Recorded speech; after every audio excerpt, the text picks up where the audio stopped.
கர்த்தராகிய இயேசு கிறிஸ்துவின் இனிய நாமத்தினாலே வாழ்த்துகிறேன். உங்களுக்கு கர்த்தருக்குள் சகலவித ஆசீர்வாதங்களினாலும் கர்த்தர் உங்களை நடத்துவாராக. சத்தியத்தையும் அறிவீர்கள், சத்தியம் உங்களை விடுதலையாக்கும். நாளிலும் கூட நாம் தியானிக்க இருக்கக்கூடிய வேத பகுதியின் புஸ்தகம் ரோமருக்கு எழுதிய நிருபம் 3வது அதிகாரம் 29வது வசனத்தை வாசிக்கின்றேன். தேவன் யூதருக்கு மாத்திரமா தேவன்? புறஜாதிகளுக்கும் தேவன் அல்லவா? ஆம், புறஜாதிகளுக்கும் அவர் தேவன்தாம். என் அன்பு தேவ பிள்ளைகளே, ஆண்டவராக இயேசு கிறிஸ்து யூதருக்கு மாத்திரமா, அதாவது கிறிஸ்தவர்களுக்கு மாத்திரமா, அதாவது ஆண்டவரை ஏற்றுக்கொண்ட தேவ பிள்ளைகளுக்கு மாத்திரமா அவர் கடவுள்? இல்லை, புறஜாதியாய் இருக்கிற ஆண்டவரை அறியாத மக்கள் யாவரும் புறஜாதிகர்கள் என்று நாம் பார்க்கின்றோம். அவர்களுக்கும் அவர் தேவன்தான் என்று அப்போஸ்தலனாகிய பவுல் இங்கே குறிப்பிடுகின்றார். இந்த வார்த்தைக்கு ஆதாரமாக ஆண்டவராகிய இயேசு கிறிஸ்து இந்த பூமியில் வாழ்கின்ற பொழுது யோவானுக்கு எழுதின நிருபம், யோவானுக்கு எழுதின சுவிசேஷம் 10வது அதிகாரம் 16வது வசனம் இவ்வாறாக குறிப்பிடுகிறது. இந்த தொழுவத்தில் உள்ளவைகள் அல்லாமல் வேறு ஆடுகளும் எனக்கு உண்டு, அவைகளையும் நான் கொண்டு வர வேண்டும். அவைகள் என் சத்தத்துக்கு செவி கொடுக்கும். அப்பொழுது ஒரே மந்தையும் ஒரே மெய்ப்பனும் ஆகும். என் அன்பு ஜெபப்பினமே, இந்த தொழுவத்தில் அல்லாமல், அதாவது இயேசு கிறிஸ்துவின் அந்த பேழைக்குள்ளாக, அந்த பரிசுத்த இரத்தத்திற்கு இல்லாமல், அவர் ஏனென்றால் நானே நல்ல மேய்ப்பன். அல்லேலூயா. அப்போ ஆடுகள் என்பது ஆத்துமாக்களை குறிக்கிறது, அதாவது ரட்சிக்கப்படுகிறவர்களை குறிக்கிறது. அவர் சொல்கின்றார், இந்த தொழுவத்தில் அல்லாமல், அதாவது என்னை ஏற்றுக்கொண்ட தேவ பிள்ளைகள் அல்லாமல் மற்ற ஜனங்களும் எனக்கு உண்டு, அவைகளையும் நான் தான் கொண்டு வர வேண்டும். அப்போது என் சத்தத்திற்கு, அதாவது இந்த வசனத்திற்கு நாம் இன்று கீழ்ப்படிந்திருக்கிறோம் அல்லவா, அதே போல் அவர்களும் அப்பொழுது கீழ்ப்படிவார்கள். ஏனென்றால் வேதம் சொல்கிறது, முழங்கால்கள் யாவும் முடங்கும், நாவுகள் யாவும் தேவனே என்று அறிக்கப்படும். அல்லேலூயா. சகல ஜாதிகளுக்குள்ளும் விரும்பப்படத்தக்கவர் வருவார். அவர் எல்லாவற்றையும் நியாயம் தீர்ப்பார்.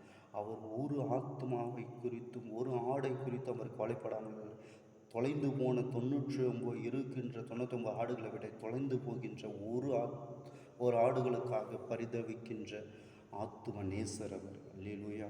இந்த நாளிலும் இங்கே நம்மை அறியாத மக்கள் யாவரையும் தேவன் தம்முடைய சொந்த பிள்ளையாகவே நினைக்கின்றார். அப்போஸ்தலனாகிய பவுல் சொல்கிறார், இஸ்ரவேலரே ரட்சிக்கப்படுவது என்னுடைய இருதயத்தின் வேண்டுதலுமாய் ஜெபமாய் இருக்கிறது என்று சொல்கிறார்.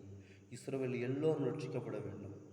இன்றும் கூட கிறிஸ்துவை அறிந்தவர்கள் கூட ஆண்டவரை முழுமையாக ஏற்றுக்கொள்வதில்லை. இங்கே வேதம் சொல்கிறது, அதேபோல் எசேக்கியேல் 18:4 கூட சொல்கிறது, எல்லா ஆத்துமாக்களும் என்னுடையவைகளே. அல்லேலூயா. அங்கே இருக்கிற ஒவ்வொரு பிள்ளைகளும் அவருடைய பிள்ளைகள் என்பதை நாம் உணர்ந்து செயல்பட வேண்டும். ஏனென்றால் உங்களுக்கும் எனக்கும் தாயின் வயிற்றில் இருக்கும்போதல்ல, பிறந்தபோதல்ல, அவர் உலக தோற்றத்துக்கு முன்பமாகவே அவர் நமக்காக பெயரிடப்பட்டிருக்கிறார். உதாரணமாக, என்னுடைய பெயர் பவுல்ராஜ் என்பதை நான் பிறந்த பிறகு, அதாவது 40 நாளோ 30 நாளோ கழித்த பேர் வைக்கப்பட்டது, தாய் தகப்பனால் வைக்கப்பட்ட பேர் அல்ல, என் தேவன் முன் குறித்தான். பிரசங்கியின் புஸ்தகம் 6வது அதிகாரம் 10வது வசனம் இவ்வாறாக சொல்கிறது, இருக்கின்ற எவனும் தோன்றும் முன்னமே பெயரிடப்பட்டிருக்கின்றான். அல்லேலூயா.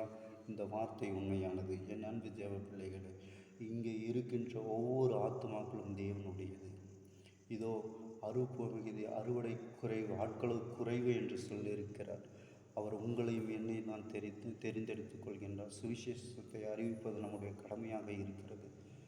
அதை நாம் அறிவிக்காமல் போனால் நமக்கு ஐயோ. என் அன்பு பிள்ளைமை, இந்த சத்தத்தை கேட்டுக்கொண்டிருக்க நீங்கள் உங்கள் பகுதியில் இருக்கிற உங்கள் நண்பர் மூலமாவது ஒரு நாளைக்கு ஒரு வார்த்தையாவது தேவனுடைய வார்த்தையை நீங்கள் கூறினால் அது அவருக்குள்ளாக வேரூன்றி வளர்ந்து அது பூ பூக்கும். அல்லேலூயா.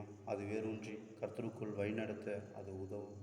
ஏனென்றால் அறியாமல் உள்ள காலங்களை தேவன் காணாதவள் போல் இருந்தார். ஆனால் இப்பொழுதோ மனம் திரும்ப வேண்டும் என்று எங்கும் உள்ள மனுஷருக்கு அவர் கட்டளையிடுகின்றார்.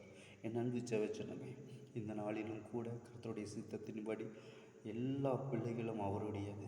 அதை கூட்டிச் சேர்க்கும்படியாகத்தான் முன்னமாக நம்ம அவர்கள் தூய இரத்தத்தினால் பரிசுத்தமாக்கப்பட்டு நீதிமானாக ஆக்கி நம்முடைய அவருடைய வார்த்தையை தம் வாயிலை வைத்திருக்கின்றார்.